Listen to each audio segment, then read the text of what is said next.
السلام عليكم ورحمة الله وبركاته.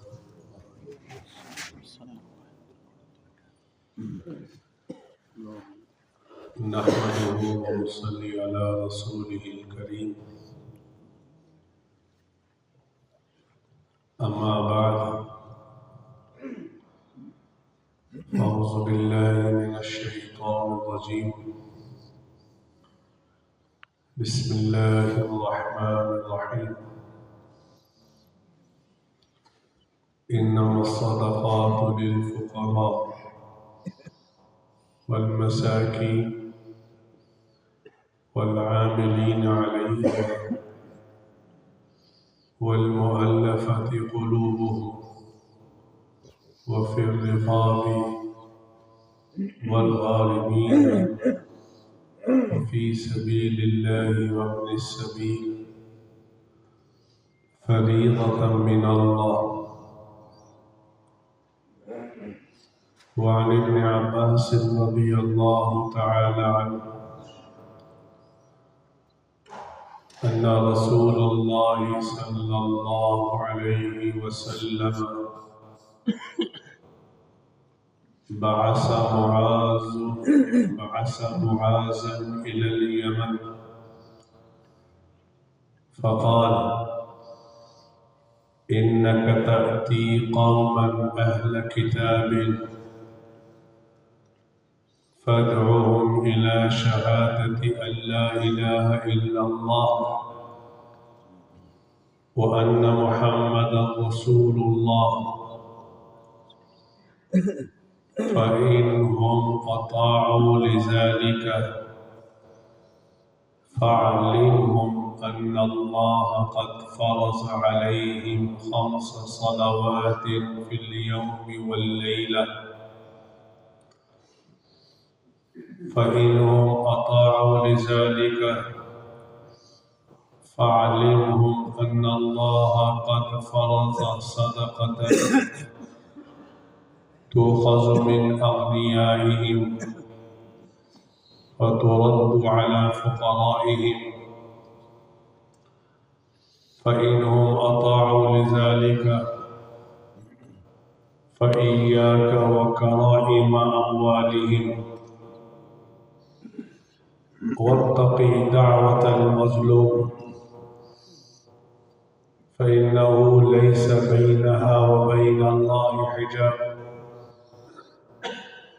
متفق عليه، أو كما قال عليه الصلاة والسلام: يا رب صل وسلم دائما أبدا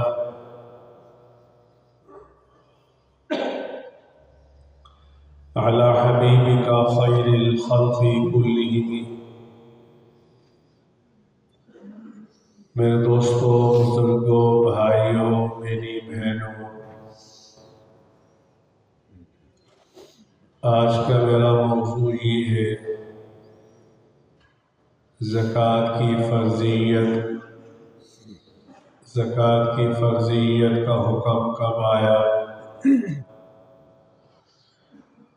اور زکوٰۃ کس پر فرض ہے اور زکوٰۃ کے مصارف کیا ہیں، کن کو زکوٰۃ دی جا سکتی ہے۔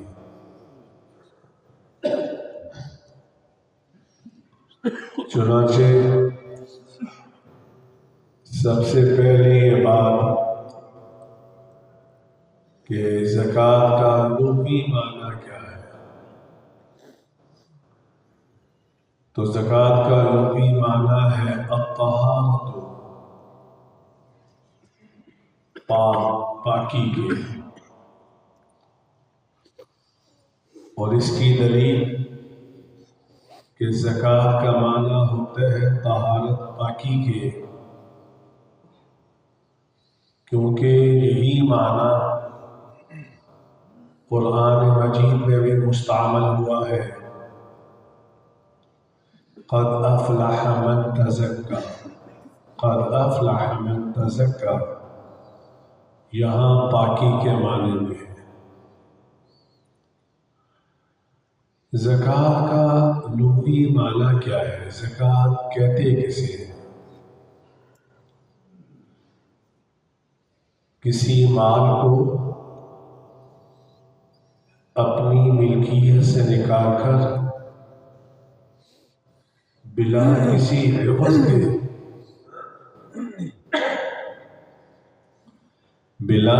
عوض کے کسی مستحق کی ملکیت میں دے دینے کو زکوٰۃ کہتے ہیں۔ زکوٰۃ کی اصطلاحی تعریف کیا ہے؟ اپنی ملکیت سے مال کو نکال کر کسی مستحق کی ملکیت میں دے دینا بلا کسی عوض و بدلے کے، اس کو زکوٰۃ کہتے ہیں۔ لہذا اگر کوئی آدمی زکوٰۃ کے پیسے میں سے امام صاحب کو تنخواہ دے دے، خطیب صاحب کو تنخواہ دے دے، ہاسپٹل کے ڈاکٹروں کو زکوٰۃ کے مال میں سے اجرت دے دے، تمام صورتوں میں زکوٰۃ ادا نہیں ہوگی، کیونکہ زکوٰۃ کی تعریف کہ اپنے مال کو نکال کر کسی مستحق انسان کی ملکیت میں دے دینا بلا عوض، بغیر کسی بدلے کے، اس کو زکوٰۃ کہتے ہیں۔ لہذا زکوٰۃ اجرت میں دینا جائز نہیں ہے، بڑی احتیاط کرنی چاہیے۔ دوسری بات یہ ہے کہ زکوٰۃ کی فرضیت کا حکم کب آیا اور کہاں آیا؟ تو یہ بتاتا جاؤں، زکوٰۃ کی فرضیت کا حکم اجمالاً مکۃ المکرمہ میں آیا تھا۔ زکوٰۃ کی فرضیت کا حکم اجمالاً مکۃ المکرمہ میں آیا تھا، لیکن زکوٰۃ کو نافذ کرنے کا حکم رسول اکرم صلی اللہ علیہ وسلم جب ہجرت کر کے مکۃ المکرمہ سے مدینہ المنورہ کی طرف شفٹ ہوئے تو ہجرت کے 2 سال بعد زکوٰۃ کا نفاذ کا حکم آیا کہ اب آپ نے زکوٰۃ کیسے ادا کرنی ہے۔ تیسری بات، یہ زکوٰۃ ایسا حکم ہے، یہ تمام انبیاء علیہ السلام کی شریعتوں میں تھا۔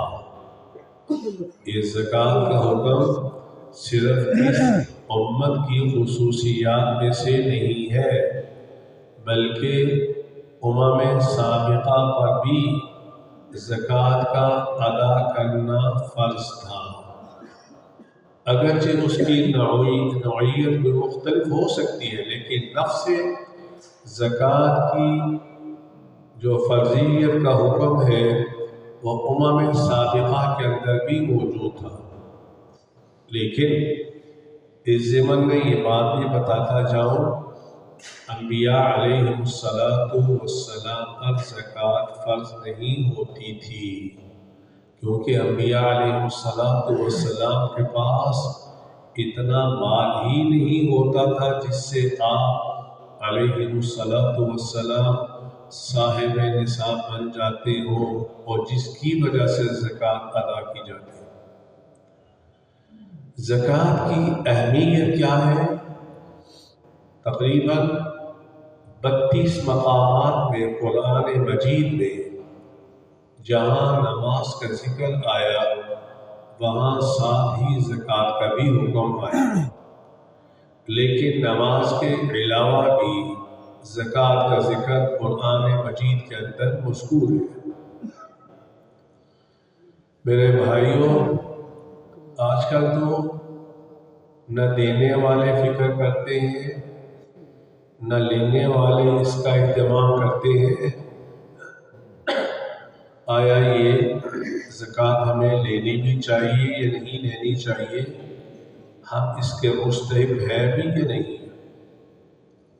آج آپ نے دیکھا ہوگا اور دیکھ بھی لیں گے، رمضان کے مہینے میں لائنیں لگی ہوتی ہیں اور کہا جاتا ہے ہم مستحق زکوٰۃ ہیں، ہمیں پیسے دیے جائیں یا زکوٰۃ کی مدد سے ہمیں راشن دے دیں۔ لیکن عمر ابن عبدالعزیز رحمہ اللہ تعالیٰ کے زمانے میں ایسا نظام تھا کہ ایک شخص اپنی زکوٰۃ لے کر صبح گھر سے نکلتا، شام تک اسے کوئی مستحق زکوٰۃ نہیں ملتا تھا۔ اس سرزمین نے ایسا وقت بھی دیکھا، عمر بن عبدالعزیز رحمہ اللہ تعالیٰ کے زمانے میں یہ وقت بھی تھا کہ زکوٰۃ دینے والے صبح سے مستحق کی تلاش میں نکلا کرتے تھے کہ کوئی مستحق مل جائے۔ جب پوچھا جاتا تو وہ کہتے بھائی میں تو مستحق نہیں ہوں۔ اب رہا ایک مسئلہ، یہ اجمالاً ذکر کر رہا ہوں سارے، رہا یہ مسئلہ کہ زکوٰۃ کن کو دینا جائز نہیں ہے۔ رسول اکرم صلی اللہ علیہ وسلم کی اولاد یعنی یہ 5 قبیلے ہیں، حضرت علی رضی اللہ تعالی عنہ کا خاندان، حضرت عباس کا خاندان، حضرت عقیل کا، حضرت جعفر کا، حضرت حارث کا، یہ ایسے افراد ہیں ان کو اور ان کی آگے نسل کو زکوٰۃ دینا جائز نہیں ہے۔ وجہ اس کی ہے کہ یہ زکوٰۃ لوگوں کے مال کی بیل کچیل ہے، اور میرے نبی صلی اللہ علیہ وسلم کا خاندان بڑا اونچا ہے، ان کو بیل کچیل دینا جائز نہیں ہے۔ اور اس پہ مجھے ایک حدیث یاد آ گئی، غالباً حضرت حسین ابن علی بچے تھے، بچوں کی عادت ہوتی ہے جب کوئی چیز کھانے کی ملے تو ان کو کچھ پتہ نہیں ہوتا تو وہ منہ میں ڈال لیتے ہیں۔ ایک دفعہ مدینہ المنورہ میں صدقے کی کھجوریں کوئی شخص لے کے آیا، تو حسین ابن علی بچے چھوٹے سے ایسے کھجور منہ میں ڈالی، ایسے بچوں کی عادت ہوتی ہے۔ میرے نبی صلی اللہ علیہ وسلم نے ان کے منہ سے فوراً کھجور نکالی، اشارہ کر دیا بیٹا میرے خاندان کے لیے یہ مال کا استعمال کرنا جائز نہیں ہے۔ اب زکوٰۃ کس آدمی پر فرض ہے؟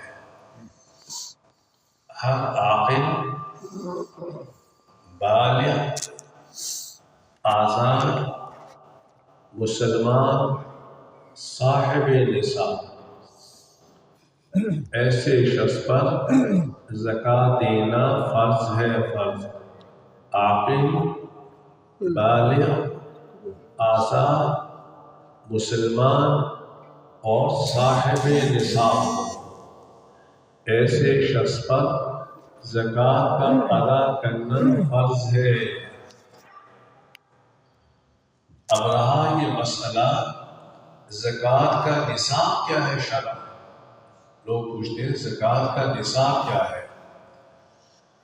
تو اس کا نصاب 52.5 تولے چاندی ہو یا 7.5 تولہ سونا ہو۔ اب لوگوں کے ذہن میں یہ وسوسہ پیدا ہوتا ہے، خصوصاً آج کل، کہ کہ مولانا 52.5 تولے چاندی اور 7.5 تولے سونے کی قیمت پہ تو زمین و آسمان کا فرق۔ اگر 5 لاکھ روپے میں تولہ سونا ہو تو یہ 35 لاکھ سے بھی اوپر چلا جائے گا، اور اگر چاندی 17.5 یا 17 لاکھ پہ تولہ ہے اس کی اتنی قیمت تو نہیں بنے گی۔ تو اس قیمت میں تفاوت بھی ہے، تو کیا وجہ ہے شریعت میں ایک طرف 52.5 تولے دوسری طرف 7.5 تولے؟ بات سمجھ میں نہیں آتی۔ تو اس کا جواب سن لیجیے۔ اللہ کے نبی صلی اللہ علیہ وسلم نے جب نصاب متعین کیا تھا سونے کا اور چاندی کا، اس وقت ان دونوں کی قیمت لیول برابر تھی۔ اب آپ کہیں گے جب برابر تھی اب تو برابر نہیں۔ جواب یہ ہے ہم اللہ کے نبی صلی اللہ علیہ وسلم کے حکم کے آپ کے بتائے ہوئے طریقے کے پابند ہیں، اپنی طرف سے کوئی اجتہاد نہیں کر سکتے۔ تو اگر کسی آدمی کے پاس 7.5 تولہ سونا ہو یا 52.5 تولے چاندی ہو یا اتنی کیش موجود ہو جس کی مالیت 52.5 تولے چاندی کے پہنچ جائے، ایسے آدمی پر بھی زکوٰۃ کا ادا کرنا لازم و فرض ہو جاتا ہے۔ اب زکوٰۃ کے وجوب کے لیے 4 چیزیں ہیں، 4 چیزیں: سونا، چاندی، نقدی، مال تجارت۔ اگر مال تجارت اتنا ہے جو 52.5 تولے چاندی تک پہنچ جاتا ہے، ایسے شخص پہ بھی زکوٰۃ کا ادا کرنا فرض ہے۔ یا کیش اتنا ہے کہ 52.5 تولے چاندی تک پہنچ جاتا ہے، تب بھی اس پہ زکوٰۃ کا ادا کرنا فرض ہے۔ اب آپ کے ذہن میں یہ بھی وسوسہ آ سکتا ہے کہ مولانا آپ نے زکوٰۃ کے واجب کے لیے چاندی کا نصاب لیا ہے، سونے کا کیوں نہیں لیا؟ چاندی کا نصاب لیا ہے جو کم بنتا ہے، آپ نے سونے کا نصاب کیوں نہیں لیا؟ تو فتاوی ہندیہ میں لکھا ہے ہم نے نصاب میں اس نصاب کا اعتبار کرنا ہے جس میں مستحق کا زیادہ نفع ہو، انفع للمساکین جو ہو، جس میں مستحقین کا زیادہ نفع ہو، اور مستحقین کا نفع اس میں ہے کہ چاندی کی قیمت کا اعتبار کیا جائے جو کم سے بھی ادا ہو جاتی ہے، نہ کہ سونے کا۔ اگر سونے کا اعتبار کیا جائے تو کئی لوگوں کے سونے کے اعتبار سے زکوٰۃ تو نہیں آئے گی، جب نہیں آئے گی تو اس میں مستحقین کا نفع نہیں نقصان لازم آئے گا۔ تو شریعت نے انفع للمساکین کا اعتبار کیا ہے۔ تو سونا، چاندی، نقدی، مال تجارت، اگر ان چاروں کا مجموعہ 52.5 تولے چاندی تک پہنچ جاتا ہو، ایسے شخص پر بھی زکوٰۃ کا ادا کرنا لازم ہے۔ مثلا ایک آدمی کے پاس 1 تولہ سونا ہے، 10 تولے چاندی ہے، 50,000 روپیہ ہے۔ اگر ان تینوں کو جمع کر کے 52.5 تولے چاندی کے نصاب تک پہنچ جائے تو ایسے شخص پر بھی زکوٰۃ کا ادا کرنا فرض ہو جاتا ہے۔ تینوں کو، چاروں کو، 2 کو ملا کر اگر وہ صاحب نصاب بن جاتا ہو تو اس پر بھی زکوٰۃ کا ادا کرنا لازم ہے۔ میں نے شروع میں یہ بات بیان کی تھی کہ زکوٰۃ عوض میں بدلے میں دینا جائز نہیں ہے، اور زکوٰۃ کے اندر تبلیغ شرط ہے، کیونکہ ایتاء الزکوٰۃ کا معنی یہ ہوتا ہے کہ اپنی ملکیت سے نکال کر کسی مستحق کی ملکیت میں دے دینا۔ آج کل اس کے استعمال میں احتیاط سے کام نہیں پڑتا جاتا۔ مثلا آج کل بڑے بڑے اشتہار لگے ہوئے، ہمارے ہاں زکوٰۃ دی جائے، اب اسی زکوٰۃ میں سے ڈاکٹروں کی فیس بھی دی جاتی ہے جو کہ جائز نہیں ہے، انہی زکوٰۃ میں سے اپنے بلڈنگ میں بھی لگ جاتی ہے، جائز نہیں، انہی زکوٰۃ کے پیسوں میں سے ہاسپٹل والے اپنی مشینیں لے کے آتے ہیں، جائز نہیں۔ اسی طرح مدارس والے بغیر تبلیغ کے اگر اساتذہ کو تنخواہ دے رہے ہیں زکوٰۃ میں سے، یہ بھی جائز نہیں۔ مدرسے کی بلڈنگ کی تعمیر کریں، یہ بھی جائز نہیں۔ بڑی احتیاط سے کام لینا چاہیے، بڑی احتیاط سے۔ اب رہا یہ مسئلہ زکوٰۃ کے مصارف کیا ہے، زکوٰۃ کن کو دی جا سکتی ہے، تو اللہ نے قرآن کی اس آیت کے اندر 8 مصارف استعمال کیے، بیان فرمایا انما الصدقات للفقراء، فقیر کو دی جائے گی، والمساکین، مسکین کو زکوٰۃ دی جائے گی۔ اب رہا یہ مسئلہ کہ مسکین کسے کہتے ہیں، فقیر کسے کہتے ہیں۔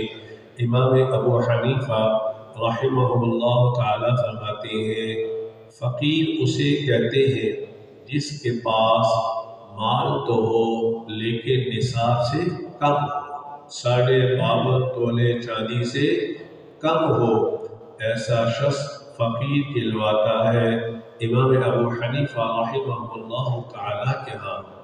اور مسکین اسے کہتے ہیں جس کے پاس ایک وقت کا بھی کھانا موجود نہ ہو، او مسکین ذا متربہ، تو اس کا ایک مصرف فقیر ہے، دوسرا مسکین ہے۔ انما الصدقات للفقراء والمساکین والعاملین علیہا، تیسرا مصرف جو حکومت اسلامیہ کی طرف سے لوگ زکوٰۃ کے وصول کرنے پر معمور ہو، انہیں کہا جاتا ہے والعاملین علیہا، ان کو بھی اس میں سے زکوٰۃ دی جا سکتی ہے بشرطے کہ وہ زکوٰۃ وصول کرنے والا سید نہ ہو۔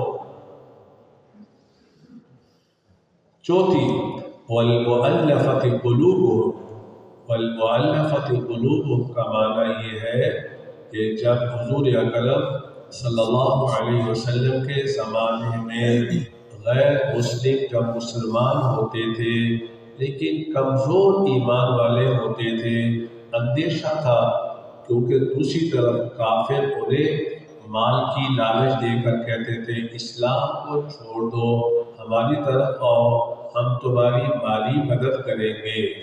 تو اس وقت اللہ نے یہ حکم دیا والمؤلفۃ قلوبہم، ان کی دلجوئی کی خاطر تھا کہیں اسلام کو چھوڑ کر کہیں دوبارہ مرتد نہ ہو جائے، ان کو بھی زکوٰۃ دینا جائز ہے، لیکن بعد میں یہ حکم منسوخ ہو گیا۔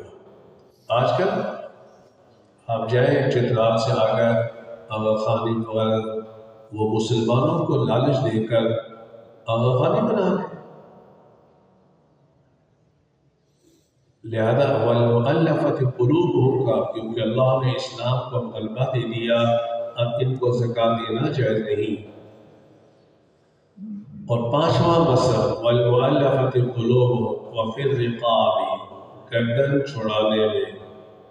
چھڑانے میں چاہے غلام ہو اس کے پیسے دے کر زکوٰۃ کے اس کی گردن چھڑائی جائے، ایسے ہی اگر جیلوں میں کوئی قیدی ہے جو اپنی دیت یا تاوان نہ دینے کی وجہ سے اندر جیل میں ہے اور انہوں نے توبہ بھی کر لی ہے، زندگی میں تبدیلی بھی آ چکی ہے، تو ان کو بھی زکوٰۃ کی مد میں سے پیسے دے کر ان کو چھڑایا جا سکتا ہے۔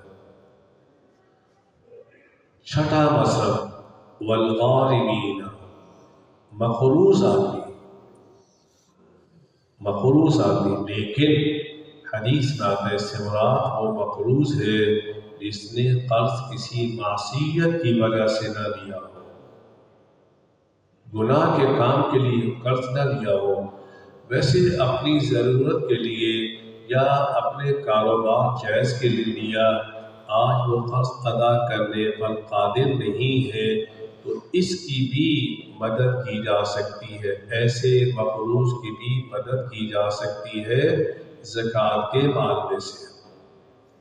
لیکن یہ بتاتا جاؤ، کئی دفعہ لوگ پوچھتے ہیں کہ مفتی صاحب ایک آدمی نے میرا 5 لاکھ روپیہ دینا ہے، اب وہ دینے کی استطاعت نہیں رکھتا، آیا میں وہ 5 لاکھ اپنی زکوٰۃ میں سے شمار کر سکتا ہوں؟ نہیں کر سکتا، نہیں کر۔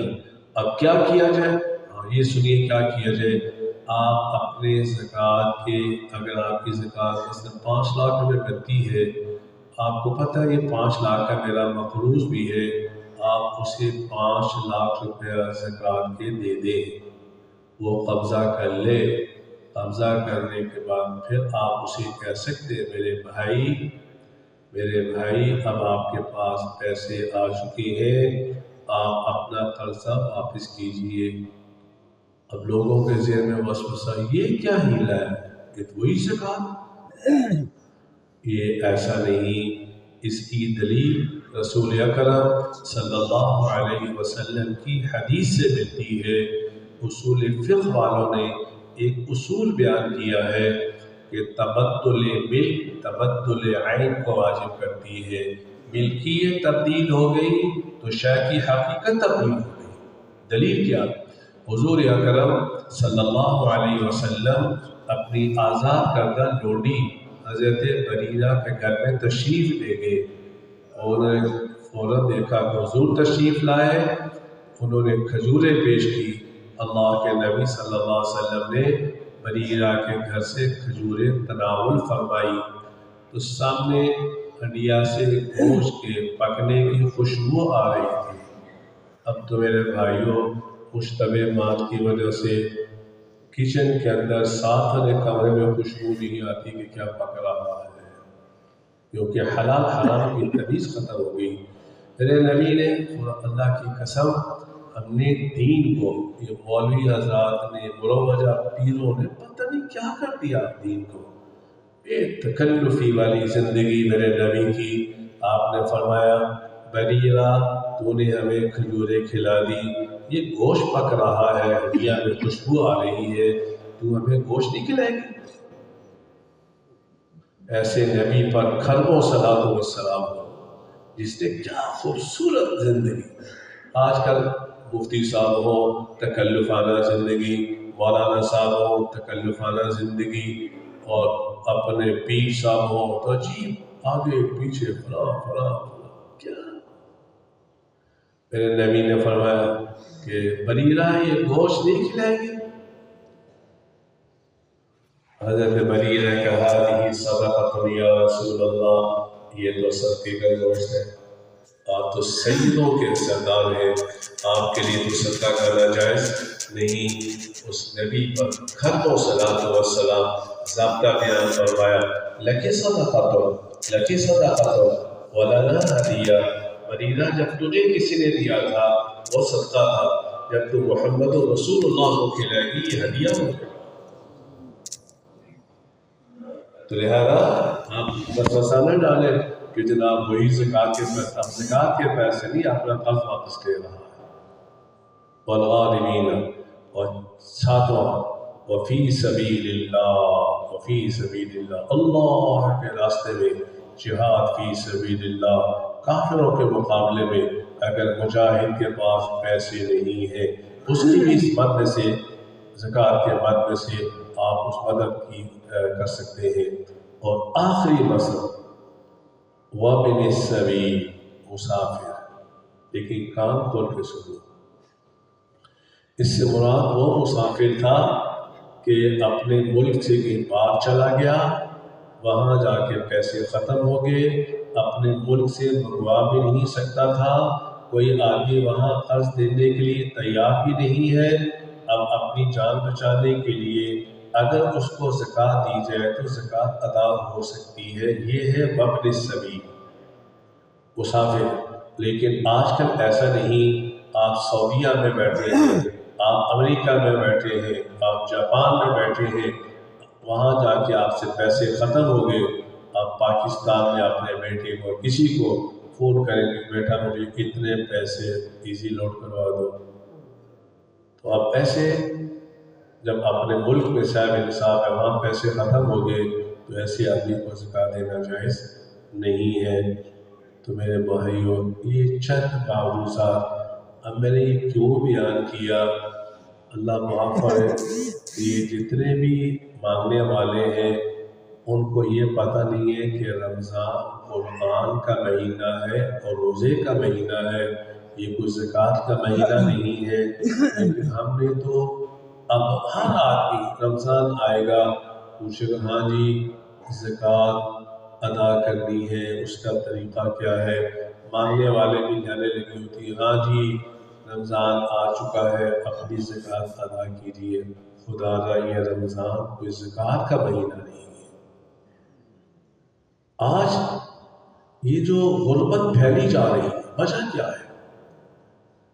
وجہ یہ ہم نے یہ سمجھ رکھا ہے ہم نے اپنی زکوٰۃ صرف رمضان میں دینی ہے، پورے 11 مہینے مستحق دھکے کھا رہا ہے، اس کا بچہ ہاسپٹل میں پڑا ہے۔ ایسا نہیں ہے، ہر آدمی کا زکوٰۃ کی ترتیب مختلف ہے۔ اگر ایک آدمی ربیع الاول کے اندر صاحب نصاب بنا، اگلے سال ربیع الاول میں اس کے ذمہ زکوٰۃ ادا کرنا لازم ہے۔ ایک آدمی شعبان میں صاحب نصاب بنا، اگلے سال شعبان ہی میں ادا کرے گا۔ ایک محرم کے مہینے میں صاحب نصاب بنا، اسے چاہیے کہ اگلے سال محرم میں ادا کرے۔ اگر ہم اس ترتیب پہ چلیں گے تو یہ ایک تو فقراء کی تنگ دستی بھی ختم ہو جائے گی اور اللہ کا فریضہ بھی جو ہمارے ذمے ہے جلدی ادا ہو جائے گا۔